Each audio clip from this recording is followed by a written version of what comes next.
Today I want to talk about what I call levels of lucidity and also our state of mind. Through a lot of years, I've been spending a lot of time, even though I don't work in the astral per se, I work in that format based upon the dream state. And a lot of the things that I've done has been related to the dream state. Only because I continually test myself all of the time based upon my level of lucidity and how to work within the illusion at several levels. What I found is as I became more and more progressed in understanding how my levels of mind development or levels of lucidity, I see that as I improve myself in that department, the level of difficulty is always kind of just hopscotches me. So I might become successful in something, so I get up a little bit higher, but then it'll trump me. And then I get a little bit better and I succeed at something, and then it comes over. So what I'm doing is I'm playing the game. I'm playing their game. I know I'm not going to win at it, but my whole purpose is understanding it and being successful in ways that I can find or weaknesses I can find in it. And what it does is it's not that it's letting me do it, but what happens is it's like a computer program. If you're playing a game and you keep winning by using this specific sword or these specific moves, eventually the game's going to learn from what you're doing, and it's going to overcome that and kind of block that so that you can no longer use that sword or that move in order to defeat the enemy. So what you're going to have to do is you're going to have to figure something else out, and then you got to move above. But eventually when you're playing these games, like a video game, if it's learning from you, you're probably never going to always beat the game. I'm not trying to look at beating the game. I'm trying to learn from the game and get better at it. Now, going through and taking back the energy is creating our own game. So what's going to happen is they're not going to beat us at that game, but we're not going to beat them at their game either. So I have to play their game to a certain degree because I still need to sleep at night. We all need to sleep at night. We've been programmed for that. I mean, try to stay up for a week without sleep. It's just not going to happen. Physically, you're still in the body. You still have to sleep. I still have to sleep. So what I figured is if I still have to go through that process every night and I still have to sleep, my body still has to rest or whatever the situation is, I'm going to refine my mind, refine my consciousness so that I can still be in somewhat control, in the best control that I can be during this time, so that I'm less likely to become manipulated at night by the programming that happens, because I know the dreams are bullshit. So what I do is I prepare myself most nights, but just because I prepare myself doesn't mean that the outcome is going to be in my favor. Sometimes it is, sometimes it isn't. Last time it taught me some things that I didn't realize. And so what happens is, like I said, if I move up a little bit, if I kind of, I got a little bit better at this, but then the system comes back and tops me. Well, last night it was back on top. But every time it does that, it shows me something. It reveals something to me so that I can compare it and go, well, I kind of thought things were this way.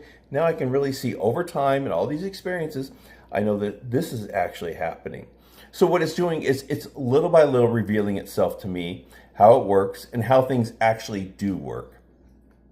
So when I talk about levels of lucidity and in the dream state, it's much easier to understand the levels of lucidity somewhat in the dream state if you've been working in that state for a while.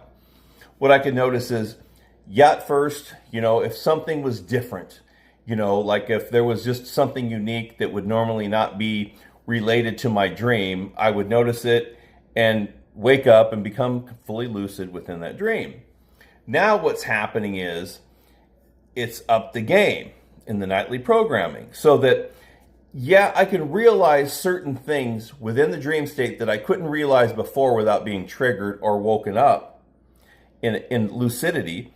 Now it's kind of worked its way to where it allows me to deal with things that I couldn't deal with in the dream state before because I would have woken up. I would have become lucid. Now it's working its way towards convincing me that this doesn't, this can be okay, and I can involve this, and it's not going to wake me up. What it's doing is it's filtering. It's also adding some level of resistance to my ability to awaken within that dream. So it's making it harder for me to understand when I'm dreaming because I'm able to accept things in the dream that used to trigger me. I fully expected that. It's not anything that surprises me. So I find ways around it. And that's what I work on doing all the time. I'm learning every day. And that's what it's all about. Whether your specialty or your main focus is within the dream state or within the astral, or you work in a meditation state, or you work in more of a glimpse state, whatever. It's all about constant learning. I'm trying every single day. Every single day I'm doing something.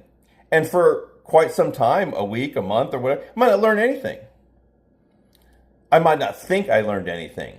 But yes, I did learn something, but I might not realize it for weeks or months or years in it, down the line, because I don't have it to put together with something. Because what we're doing is we're taking all these building blocks of little things that we're experiencing and learning. And we're just kind of, we're putting them in, like a storage container. They've got their own individual storage containers. And eventually you can say, oh, I got to that puzzle. I've got it almost completed. I can just take that one piece that I have in the back of my mind and I can put it in there, and that's going to fit. And that's going to complete the picture of what I'm trying to understand. And that's what I'm doing. So I'm working 24/7. If I'm sleeping, I'm still working. Because when I wake up, or when I wake up in the middle of the night, whatever, I assess what's happened within my dreams. Not the fact that what happened in the dream. It's what was contained within that, what the meaning behind it was. And I don't look at, like, for some reason, if I dreamt of something, I was a rich person or whatever, that doesn't mean anything. What was happening within that dream? How was I experiencing it? What did I bring back from it? And so I pick it apart. And this is automatic for me. I've been doing these for so long.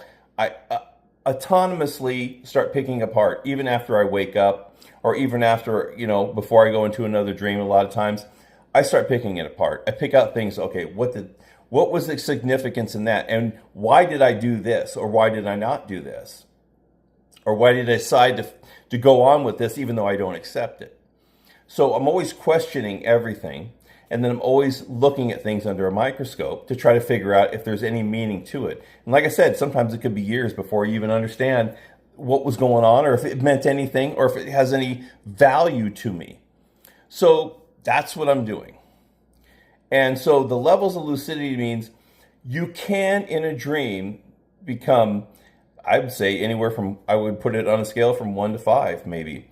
It's, how lucid you are. 5 being, I'm completely awake just as I am right now. And 1 being, I'm aware that something's going on within that dream. It's not enough to trigger me. And until you get to maybe 4 or 5, it's not going to trigger you and really waken you up. But we could also apply that to our lucidity during our day state. For instance, before you started to realize, most of us who are doing this now probably realized at a very young age that there was something wrong. They didn't know what it was.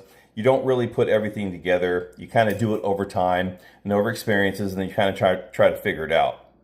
But some people kind of get triggered by one thing, and then they kind of open up. But all that time that you just kind of went along with the game of life, and didn't really fight or question it, you were at a low level of lucidity. Yes, you might have been lucid during your day, maybe not, maybe only 50% of your day because you're, letting your subconscious take over most of that time, like you're an autopilot. But your level of lucidity was probably very low because you didn't think you needed this 100% functionality to go through this recycled day. You get up, you go to work, you have lunch, you come home, you do your chores, whatever, start all over the next day, Monday through Friday, and then Saturday you wake up, you do your chores, whatever, you're shopping, Sunday you maybe rest a little bit, and then the week starts over again. And a lot of people are in a situation now, especially with the increased pricing over the last, I don't know, couple decades, where everything's just ridiculously priced and our wages don't commensurate with the price of everything. This is most of the masses. Now, there are people on top that are doing much better, but that doesn't always level off and you're like, okay, I'm always doing better. You have to stay on it. So what we're trying to do is most of us are trying to survive, and everybody gets frustrated about it and they want an answer right now.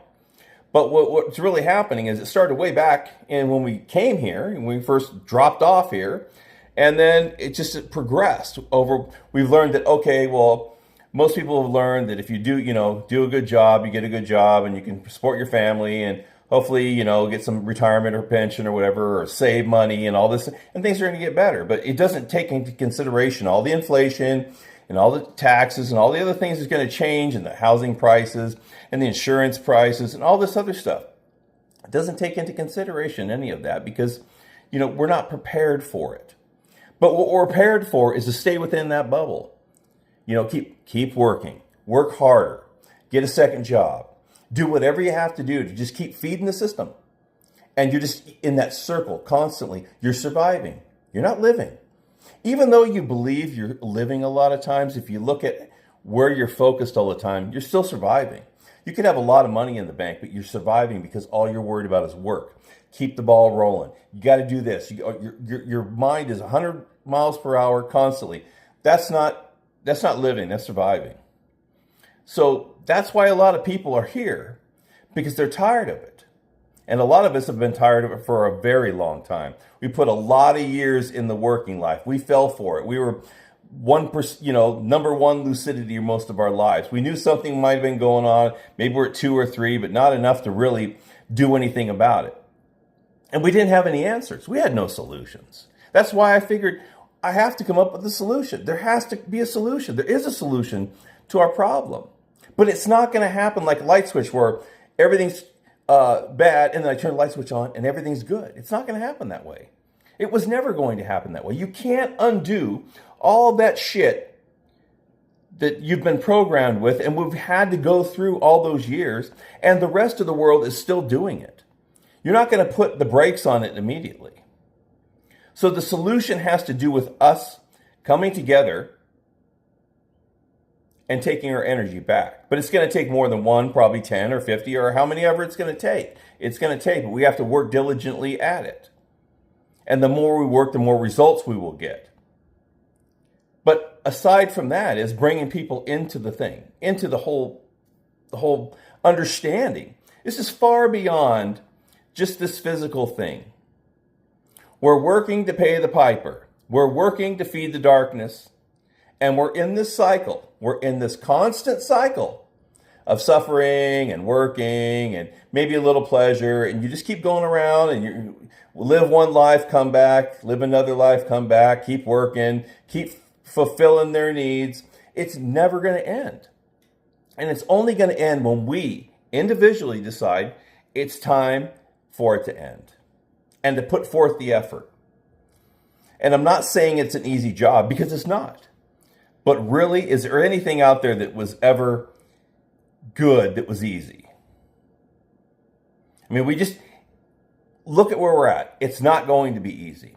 The hard part is you getting in touch with the reality of your situation and getting in touch with yourself so that you can begin to do what you need to do. Part of that is getting out of the game, controlling your thoughts, your emotions, your feelings, that sort of thing, and then understanding what's really going on. You have to really understand. It's not left versus right bullshit. It's not politics. That's all part of the game. You have to understand what's really happening. And the only way you're going to really do that is to diligently do something about it. Diligently work towards that. I freely give people tools to help them. Now, it might not be exactly what you need, but it's going to offer you something to get you somewhere, to some point, to where you can choose the right path that's going to lead you into your proper direction. I can't do anything for you.